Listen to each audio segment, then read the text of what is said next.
오늘 솔로몬의 지혜와 부귀영화에 대해서 말씀을 나누도록 하겠습니다. 1775년에 패트릭 헨리는 자유가 아니면 죽음을 달라고 했습니다. 오늘 우리가 나 자유 얻었네 그와 같이 찬송을 또 불렀습니다만,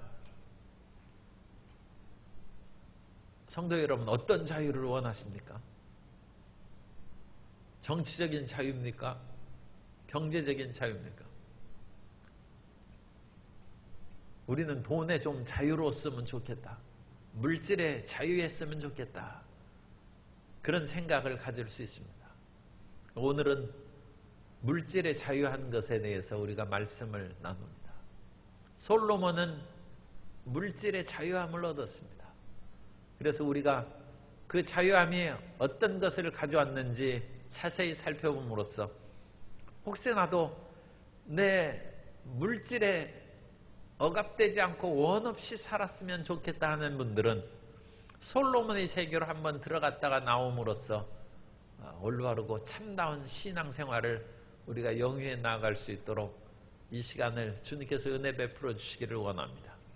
첫째로 솔로몬의 지혜로운 치적의 시작에 대해서 우리가 말씀을 봅니다. 솔로몬이 하나님 앞에 지혜를 구했습니다. 솔로몬은 부귀영화를 구하지 않았어요. 주님, 저는 어린아이라 출입하기가 아직 어려운 그런 나이입니다. 20세 정도의 솔로몬이 왕이 됐기 때문에 아직 젊은 나이고 어느 면으로는 어리다고 할 수 있습니다. 20세에 왕이 됐어요. 우리가 40대에 대통령이 돼도 대단하다고 생각하죠. 젊은 나이라고 하지 않습니까? 그러나 40이면 옛사람도 부록의 나이라고 했으니까 얼마든지 나라와 민족을 위하여 굳건한 의지와 결단으로 나라 잘 이끌어갈 수 있습니다. 그런데 20세는 조금 너무 젊고 어리지 않느냐 그렇게 생각하는데, 솔로몬은 어리석은 사람이 아니라 지혜를 구해서 통치를 잘하게 하나님 앞에 기도함으로 하나님께서 지혜를 주셨어요. 그리고 솔로몬이 구하지 아니하는 부귀영화도 내가 줄 것이다 말씀하셨습니다. 그리고 솔로몬이 지혜를 얻은 그 증거로 창기의 그 두 아들이 태어났다가 하나가 죽었는데 그 죽은 아기를 상대방에게 밀어붙이고 산 아기를 자기 것이라고 주장하는 그 두 어머니에게 산 아기를 절반 쪼개서 나눠주라고 얘기하므로 그 말을 들은 그 진짜 어머니가 열왕기상 3장 26절 이하에 보면 그 산 아들의 어머니 되는 여자가 그 아들을 위하여 마음이 불붙는 것 같아서 왕께 하려 청하건대 내 주여 산 아이를 그에게 주시고 아무쪼록 죽이지 마옵소서 하되. 진짜 어머니는 어찌 자기를 죽여서 반쪽인 받겠습니까? 그런데 가짜 엄마는 쪼개서 똑같이 공평하게 이 거짓 정의입니다. 정의를 빙자한 거짓말장이고 정의를 빙자한 사탄이요 가짜입니다. 세상에는 정의를 빙자해서 똑같이 쪼개서 나누라고 하는 거짓된 무리들이 있죠. 솔로몬이 그것을 딱 파악하고 똑같이 나누는 그것이 정의는 아닐지라도 저 사람에게 그냥 주라는 것입니다. 사랑입니다. 솔로몬이 그걸 분별할 수 있는 지혜를 얻어서 모든 사람들이 그것을 보고 두려워했다고 했습니다. 왕의 심리하여 판결함을 듣고 왕을 두려워하였으니 이는 하나님의 지혜가 그의 속에 있어 판결함을 봅니다. 그래서 이 솔로몬이 나라를 잘 다스렸어요.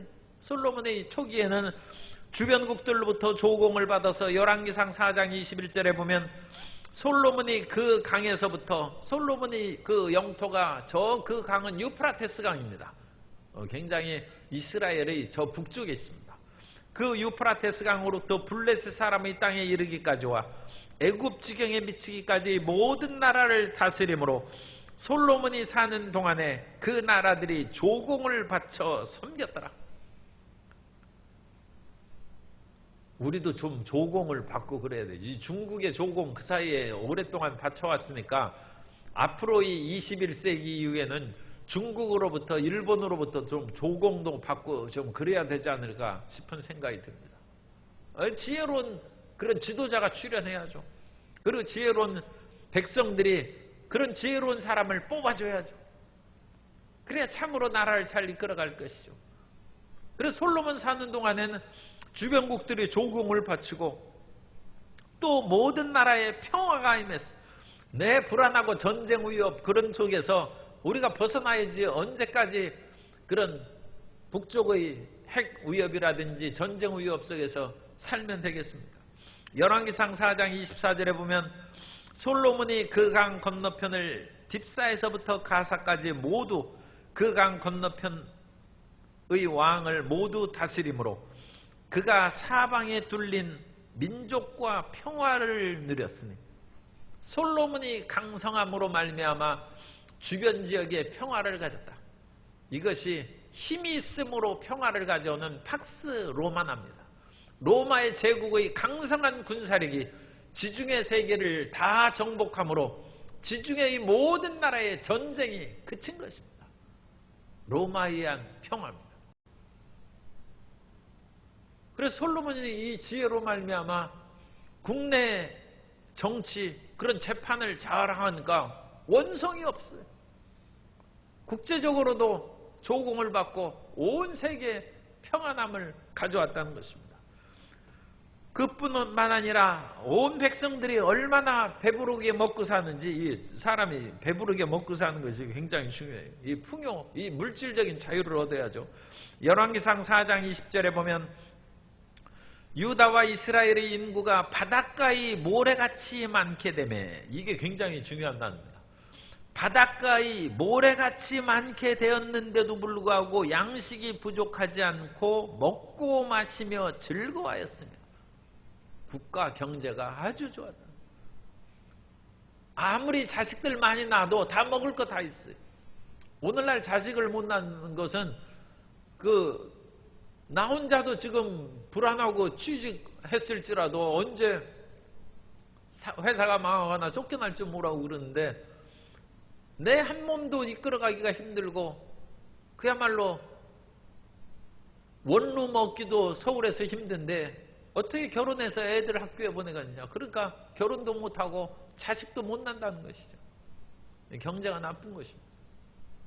그런데 그때는 자녀들이 바닷가의 모래같이 인구가 많아졌어도 먹고 마시고 즐거워했다. 솔로몬의 탁월한 지혜입니다. 그 지혜로 나라를 잘 다스렸고 솔로몬이 왕궁에서는 얼마나 풍요하게 먹었는지 말로 할 수 없어요. 그래서 왕상 4장 22절 이하에 보면 솔로몬의 하루의 음식물은 가는 밀가루 30고루, 굵은 밀가루 60고루요, 살찐 소가 10마리요, 초장의 소가 20마리요, 양이 100마리이며 그 외에 수사슴과 노루와 암사슴과 살찐 새들이 많이 있었어요.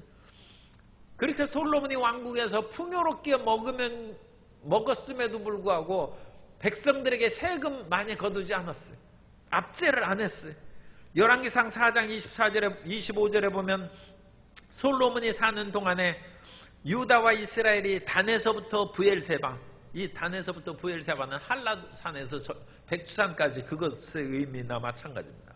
이르기까지 각기 포도나무 아래와 무화과 나무 아래에서 평안히 살았더라. 솔로몬의 지혜에 의한 초창기의 그런 통치는 평화롭고 행복한 그런 상황이었습니다. 그리고 솔로몬은 그 지혜로 말미암아 엄청난 부를 이제 획득했어요. 두 번째로 솔로몬의 지혜와 엄청난 부를 보면 그 솔로몬의 한 해 수입을 우리가 읽었습니다. 14절에 솔로몬의 세입금의 무게가 금 666달란트요. 그래서 제가 뭐 집에 금 송아지도 없고 그렇기는 합니다만 그래도 또 이 금 660달란트가 나와서 금값을 찾아봤어요. 찾아봤더니 최신 정보는 아니고 어쨌든 1월 9일자로 1g에 65,071원이래. 1월 9일에 2021년 1월 9일에 65,071원이고 한도는 3.75g이죠. 한도는 244,071원인데 어쨌든 이것은 그런 정해진 가격이고 시세는 좀 비싸고 더군다나 이제 부가가치세가 붙기 때문에 뭐 한 27, 8만 원 하고 30만 원 가까이 할 수는 있어요. 그런데 이제 그런 식으로 계산하면 이 660달란트를 계산을 못하니까 1kg 정도씩을 해야 돼요. 그래서 1kg은 한 7,150만 원 정도 해요. 그래서 한 7천만 원이 1kg입니다. 1kg이고 이 666달란트는 약 25톤이에요. 25톤. 그래서 이 계산을 또 엄청나게 복잡한 것을 계산을 해서 666달란트가 1월 현재 시가로는 한 3조 정도 돼요. 3조. 그래서 매년 그 666달란트는 3조 원의 금이 들어오는데 3조 원의 금이. 이 660달란트에다가 또 거기에다가 그 오빌에서 그 420달란트 들어온 것을 더해서 그 수입이 이제 한 3조 정도. 솔로몬이 오늘날 돈으로 하면 3조 워낙 그 뭐 지금 그 구제금도 1조 준다느니 뭐 또 그러니까 또 어느 야당에서는 100조 준다 그러니까 우리는 100조가 아니라 100억 아니면 그야말로 100만 원도 그 아쉬운 상황에서 우리는 현실을 좀 망각하고 그까지 뭐 1조 뭐 무슨 별로 시시하다고 이제 그런 마음이 생기고 그러는데 세상이 완전 숫자로 인해서 사람들의 감각을 무디게 만든 것이. 그러나 이건 어마어마한 돈입니다. 만일 돈으로 지폐로 하더라도 아마 한 장씩 센다면 평생 아마 못 셀 거예요. 그런 엄청난 수입이 그렇게 들어오고 그 수입이 들어온 금을 가지고 솔로몬은 하나님의 전에 그 금으로 다 입혔어요. 그래가지고 솔로몬이 처음에는 하나님 그 자기에게 들어오는 그런 금을 가지고 개인적인 용도로 많이 쓴 것이 아니고 하나님의 성전을 짓는데 그 금을 다 써서 성전의 안과 그 성전의 그러니까 성소와 지성소죠. 그 외실과 내실이라고도 얘기하는데 성소와 지성소를 금으로 다 입혔어요. 열왕기상 6장 20절 이하에 보면 그 내소의 안은 길이가 20규빗이요 너비가 20규빗이요 높이가 20규빗이라 정금으로 입혔고 백향목 제단에도 입혔더라.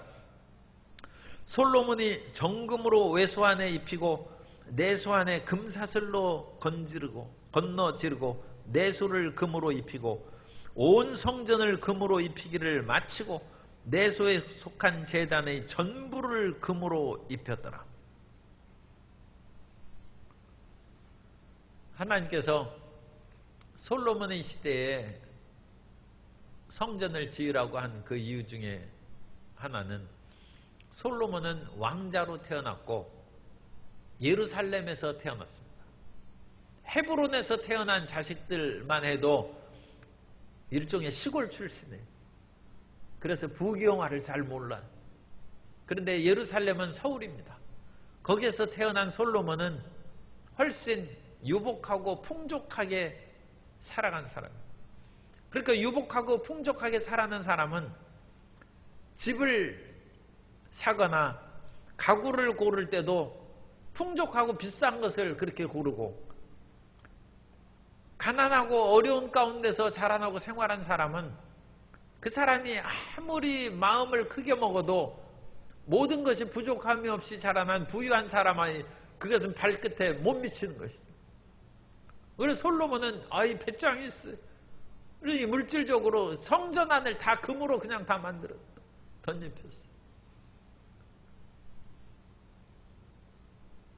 다윗도 하나님에 대한 열심과 충성심이 있으니까 뭐 그렇게 다 하긴 했겠지만, 그래도 다윗은 양치는 목동으로 살았기 때문에 아마 그 많은 금이 있어도 아마 지성소만 금으로 한다든지 그랬을 수도 있어요. 그런데 솔로몬이 그 모든 것을 다 금으로 다 애워싸서 행했어요. 뿐만 아니라 솔로몬은 이런 수입이 히람에게서도 받고, 또 스바의 여왕이 이제 그 앞에 나와 있습니다만 이것은 이따가 말씀드리고 있어요. 그 사람들도 끊임없이 금을 갖다 주니까 그야말로 금이 넘쳐나서, 아까 읽은 본문처럼 금이 넘쳐나니까 은을 귀히 여기지 않는 그런 현상이 일어났습니다. 그런 풍요함이 있었다. 그러면 솔로몬이 이와 같이 넘치는 온 성전, 그런데도 금이고 자기 그런 왕궁에도 금이 가득한데 그런 금을 어디에 다 썼을까? 그 금이 어디로 없어졌습니까? 나중에 남북 왕국으로 분열됐을 때 그 금 유산만 봐도 굉장히 이제 그 아들 르호밤이 풍요롭게 살아갈 수 있었을 텐데 어디에 그 금이 없어졌습니까? 성경에 보면 르호밤 5년 925년에 시삭이, 이건 애굽왕입니다. 시삭이 침공해서 금방패를 비롯하여서 성전에 있는 금을 몰수히 벗겨갔다고 그와 같이 얘기하고 있어요. 금을 다 뺏겼어요. 솔로몬이 죽은 후에 나라가 남북으로 나눠지고 국력이 약해짐으로 애굽왕이 쳐들어와가지고 금을 다 뺏어갔어요. 그리고 이 시삭의 아들이 오스루크인데, 이것은 이제 오늘날 그 오스루크니 자기가 얼마나 많은 금을 얻었다는 것을 부바스티스 신전의 벽에다가 상형문자로 써놨어요. 그 상형문자를 해득함으로써 밝혀진 사실인데, 이 시삭의 그 르호보암을 공격해서 금방패와 성전의 금을 벗겨간 그 왕의 아들 오스루크 1세가 부바스티스 신전에 383톤의 금과 은을 바쳤다. 그러니까 여기에서 은이 이제 훨씬 많겠죠. 그러나 솔로몬이 666달란트가 25톤입니다. 25톤인데 383톤의 금과 은이라고 했으니까 그건 엄청나게 많죠. 열 몇 배가 되지 않습니까? 그런데 거기에는 이제 은이 들어가 있죠. 그러니까 엄청난 양의 금과 은을 그 신전에 이제 헌납을 했어요. 고대 세계는 그런 종교적인 그런 시대이기 때문에 그 많이 바쳤다는 것입니다. 그런데 그 가운데 금이 상당히 많이 있었을 것이고, 솔로몬이 성전에서 입힌 금이나 그 모든 것을 빼앗은 것을 애굽이 다 가져가 버렸어요. 그러니까 금이 많아서 우리가 한 세대 이렇게 누린다고 해서 평생 그것이 대를 이어서 금이 보존된다는 보장도 없고, 그러니까 금에 대해서 나 자유함을 얻고 싶다 할지라도 자기 당대가 지나면 오히려 금뺏으로 사람들이 몰려와가지고 고통을 당할 수도 있어요. 어쨌든 르호보암은 금을 뺏기고 오스루크한테 다 그 금이 애굽 신전에 오히려 바쳐지게. 그럼 애굽 신전에 있는 금은 또 어디에 갔겠습니까? 그것도 또 몰수히 또 뺏겼죠. 수없이 전쟁이 일어나고 그러면 신전을 약탈합니다. 고대 세계에서는 신전이 돈이 많아요. 솔로몬도 성전을 금으로 다 입힌 것처럼 다른 나라에 있어서도 신전을 최고로 빛나게 많이 만들고 금은 장식과 보석으로 치장하기 때문에 전쟁이 일어나면 먼저 신전을 약탈하는 것입니다. 그래서 알렉산더가 좀 후대이긴 합니다만 그 페르시아를 정복하고 얼마나 많은 그런 돈을 얻었는지, 알렉산더가 수사에서 1180톤의 금을 발견했다는 그런 헬라 문서가 그 발견이 됐어요. 그리고 이 알렉산더는 이 페르시아 대제국이죠. 그 대제국에서 솔로몬이 666달란트는 25톤이에요. 25톤인데 알렉산더가 페르시아의 수도 수사에서 1180톤의 금을 발견했다는 기록을 받았는데 이 알렉산더가 이 어마어마한 금을 어떻게 했느냐? 알렉산더가 죽을 때 유언으로 내 손을 관 밖에 내놓으라고 했는데 알렉산더가 죽을 때는 빈손으로 갔어요. 이 어마어마한 금을 그야말로 온 몸에 치장하고 금관으로 다 만들고 그럴 수도 있는데 빈손으로 갔어요. 그래서 이 엄청난 금들이 세계 속에 사라지고 그 금이 지금 또 돌고 돌아서 어디로 이 세상에서 퍼져나가는지 알 수가 없죠. 그런데 이와 같은 금과 은과 보석의 화려함보다 더 중요한 사항은 외국의 그 사람들이 솔로몬을 찾아오는 것입니다. 세 번째, 솔로몬과 시바이어 왕을 보면 저 스바이어 왕은 지금의 그 아라비아 남쪽에 있는 예멘의 왕이라고도 하고 그 당시에는 이 남쪽 예멘하고 지금 그 아프리카에서 소말리아는 코뿔소 뼈처럼 이렇게 뼈쭉 나와 있어요. 그 지역까지 다 통치한 것으로 그와 같이 생각합니다. 이 스바이어 왕도 금 120달란트를 가져왔는데 지금 그 남쪽의 그런 지역으로서는 그런 풍성한 금을 얻기가 쉽지 않고 그 지역은 거의 아라비아 사막입니다. 그러니까 그 지역만을 다스렸다고는 보기가 어렵고 소말리아와 이디오피아 지역까지 다 통치하는 그런 여왕이었을 것으로 생각합니다. 그리고 또 이디오피아의 그런 전해 내려온 이야기에 의하면 스바 여왕과 솔로몬 사이에서 난 자녀가 이디오피아 그 황제의 그런 조상이다. 그런 이야기까지 이렇게 전해 내려오고 있습니다. 그렇기 때문에 이 지역이 고대에서는 훨씬 더 하나의 큰 왕국으로 형성됐을 가능성이 있습니다. 어쨌든 간에 스바 여왕이 솔로몬의 그런 말을 듣고 찾아왔어요.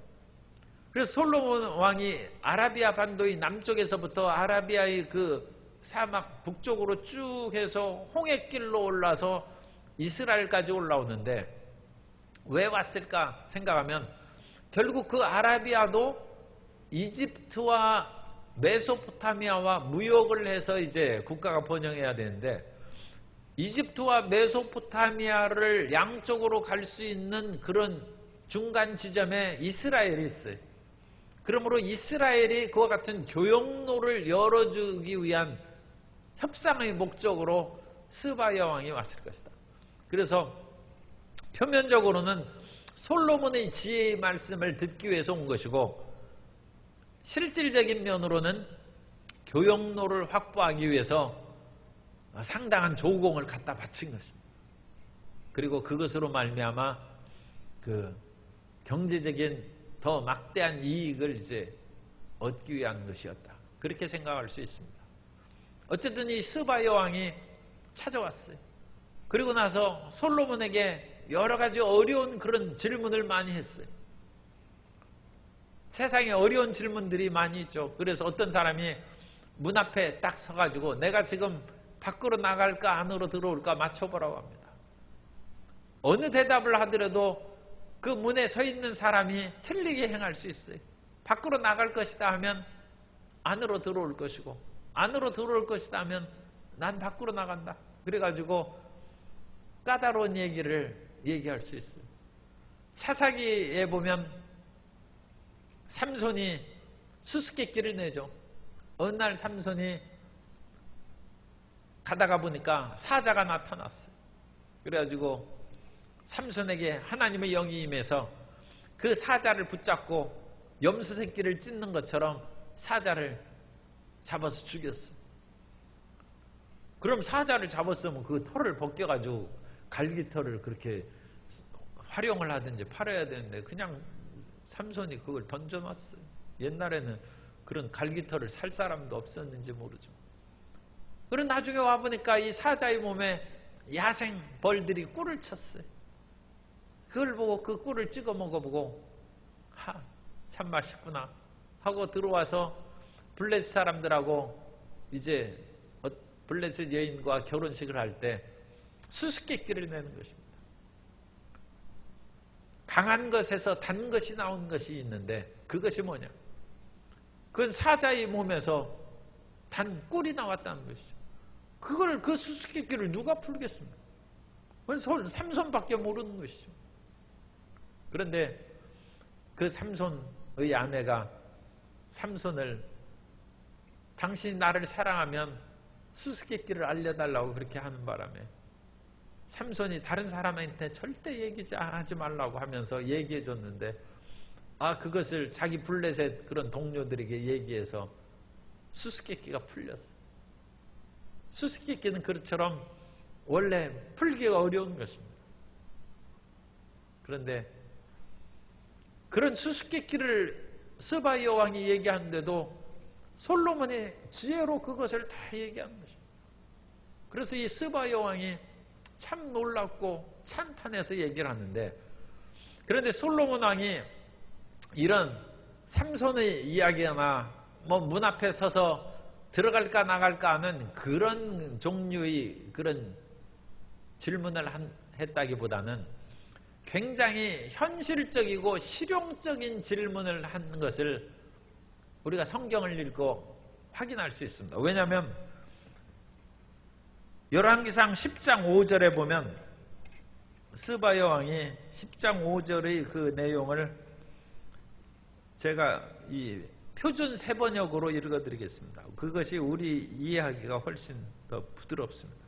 표준 세번역으로 열왕기상 10장 5절에 보면 또 왕의 식탁에다가 차려놓은 요리와 신하들이 둘러앉은 모습과 그의 관리들이 일하는 모습과 그들이 입은 제복과 술잔을 받들어 올리는 시종들과 주님의 성전에서 드리는 번제물을 보고 넋을 잃었다. 우리말에는 그냥 크게 감동했다 했는데 정신이 아득해졌다.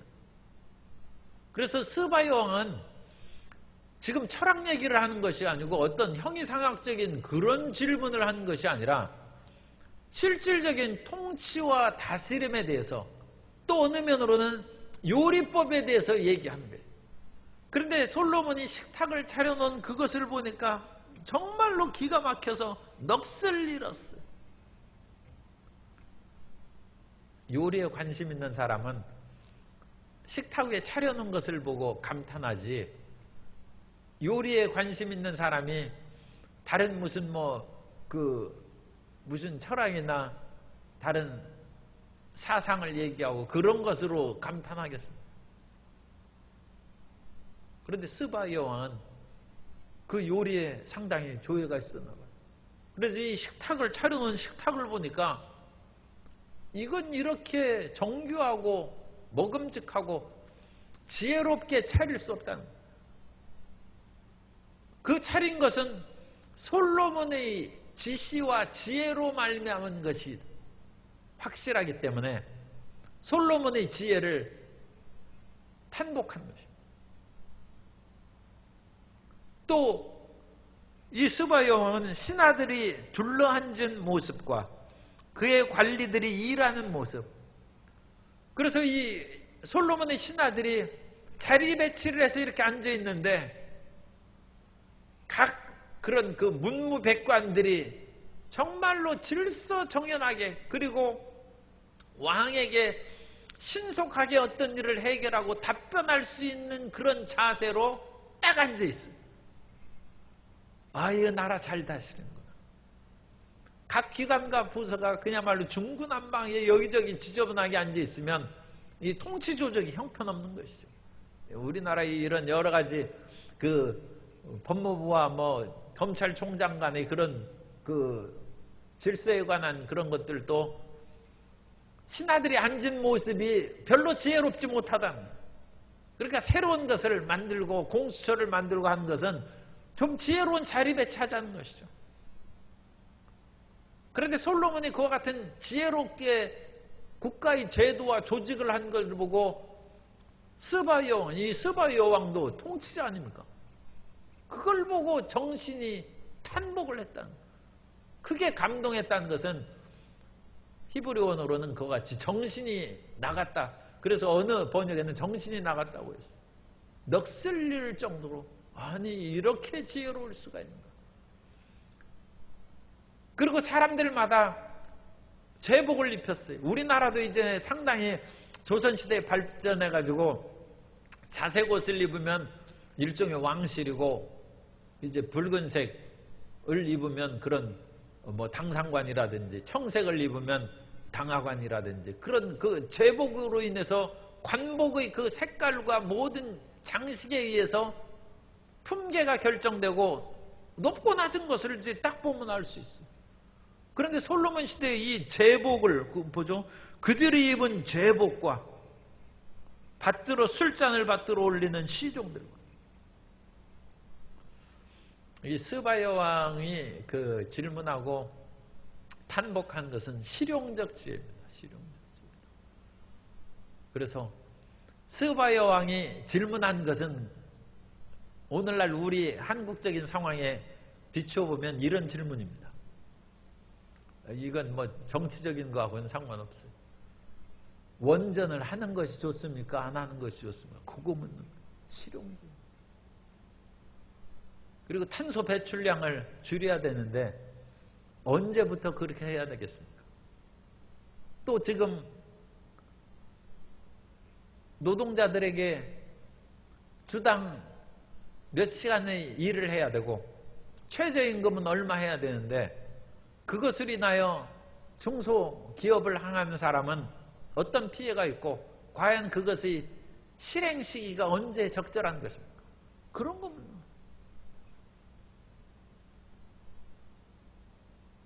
왜냐하면 그것이 통치자들의 주된 관심입니다. 그리고 그것은 백성들에게 실질적인 그런 혜택 또는 피해를 가져오는 것입니다. 우리가 철학을 공부하고 여러 가지 심오한 사상을 연구하는 것은 실질적인 삶에 적용될 수 있는 지혜를 얻기 위해서 그런 것들을 갈고 닦는 것입니다.